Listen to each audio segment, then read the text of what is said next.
Assalomu alaykum, hurmatli televizor ko'rguvchilar. Dunyo Uyg'ur qurultiyi Tor televiziyasining maxsus xabarlar programmasiga takror xush kelibsizlar.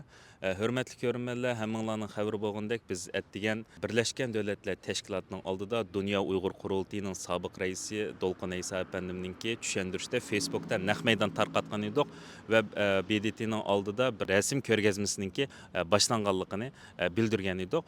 O'xshash vaqtda Birlashgan Davlatlar Tashkilotining ichida 58 növbetlik BDT kişilik hukuk umumiy kengashi ilib berilayotgan edi. U yerda Dunyo Uyg'ur qurultiyininki raisi Turg'unjon Aloviddin apandim u kengashning ichidagi 190 dan ortiq davlatning qatnashida va necha yuzlagan kishilik huquq va hukumatsiz tashkilotlarningki qatnashida ilib berilayotgan bu kengashda so'z qildi.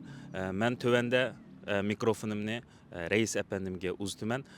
Hoş, hürmetli Turg'unjon Aloviddin efendim, siz bu 58. nöbetlik BDT kişilik hukuk umumiy kengashida nimalarni o'ttirib qo'ydingiz? Bir tafsili to'xtalib o'tgan bo'lsangiz.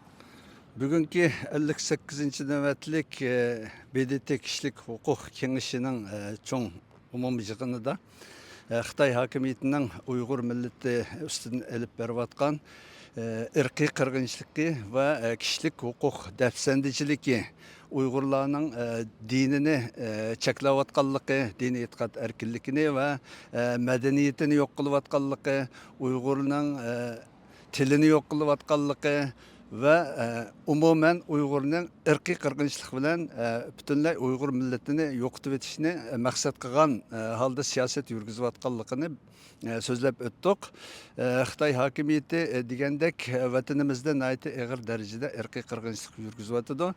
Şu Ramazan'da bütün dünyada Müslümanlar erkin azadı roz tutup ibadetlerini kılıp bayramlarını kılıp yürüvatkan muşundaq paytdimi Xitay hakimiyeti yana texmo yıllardan kidimmi haddidin eşip hazır Ramazan'ı çekleş bilen bille rozu tutmağanlık delil ispatını epkel dep şu derecede vahşileşti. Yani halkımızga şu derecede besim kılıp şu ağır derecede insaniyetinin dini itikad zor derecede dahil teröz kılıvatıdı. Yani demek Xitayning muşu siyasetlerini Uygurlarga ilip beriyotgan irqiy qirg'inchilik yo'q qilish siyasetini asaslık tema qilib turib o'tirib qo'ydik. Undan boshqa Xitoy hokimiyatining muşu chegara halqigan bastirish siyosatining bir qismi bo'lgan mush Taylanddagi qarindoshlarimizni qaytirib akitish bu jinoyatni u yerda o'tirib qo'ygan bo'ldik. Köp rahmet sizge. Onundan sırt hürmetli görünmeler ədlikке yine o'xshash şekilde Birleşken Devletler Teşkilatı'nın içinde Dünya Uygur Qurultiyiningki orunlaştırışıda bir yandaş yığın içildi. Bu yandaş yığınınki mezmunu hakkında sizler bilen tıxım təpsili ətik programımızda ortaklaşımız. Hazır bolsa ben Dünya Uygur Qurultiyiningki Tashqi ishlarga mas'ul muavin reisi Zümrət Erkinge mikrofonumu uzduman. Ətiki yandaş yığın hakkında qısqacha bir tushuncha berib o'tgan bo'lsangiz. Buldu rahmet.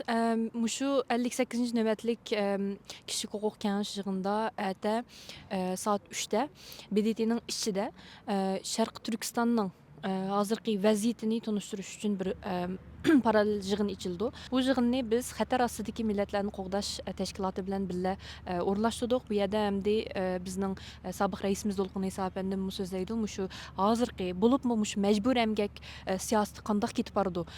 Biz bilgandek hozir nurg'unlagan milyonlagan Uyg'urlarimiz mecbur emgak şu siyasetning nimada duş geldi ve mecbur emgak aslında ishlawatıdı.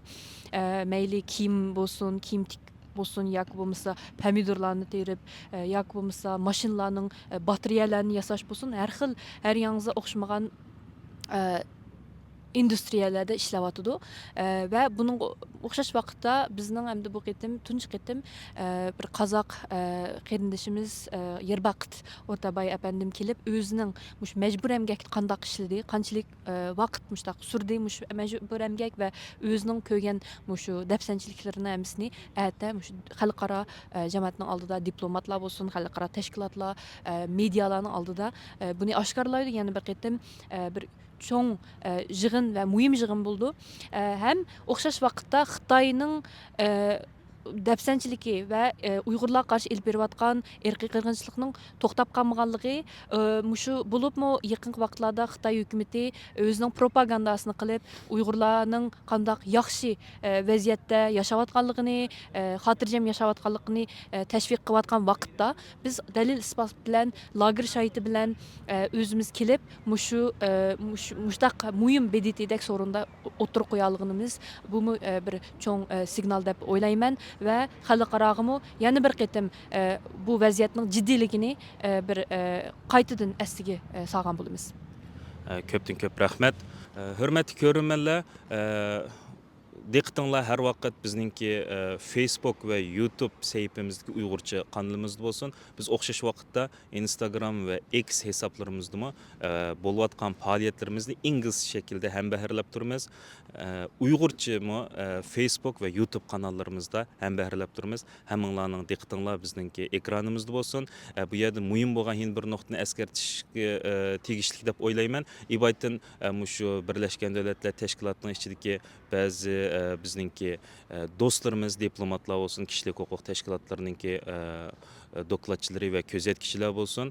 Bu yerdə bugün düşdə Xitayninki məxsus tətür təşviqat qilish üçün bir Qazaq şahitni ekegellikini ve özlerinin aşkan atalmış kişilik hukuk hakkındaki guvalık yığında şu Kazakni sözletkenlikini diyen idi. Bizninki ətiki içildiğen yandaşlığımızda olsa mecbur emgekte iş kısılgan lager şahit olan Kazak kardeşimiz Erbaqit Otarbay'nınki ekegellikimizde ve ətlik guvalık berigimizni anlap bununki Xitayninki yalgan teşviqatıga del vaxtıda berilgen bir qatıq cevap ve bir təstek bulduğanlıqını bildirip alayda qiziqadiganligini ve ətik yandaşlığına kep qatnashadiganligini bildirishgan bo'ldi. Şoňa diqqətinizlər ətik proqramımızın təfsilatı bolsun. Hörmətli görünmənlər, Şveysariyanın Cenve şəhərindən həmminlər otluq salam. Mən Riyasət İftixar Abdurşid. Allah'a emanet.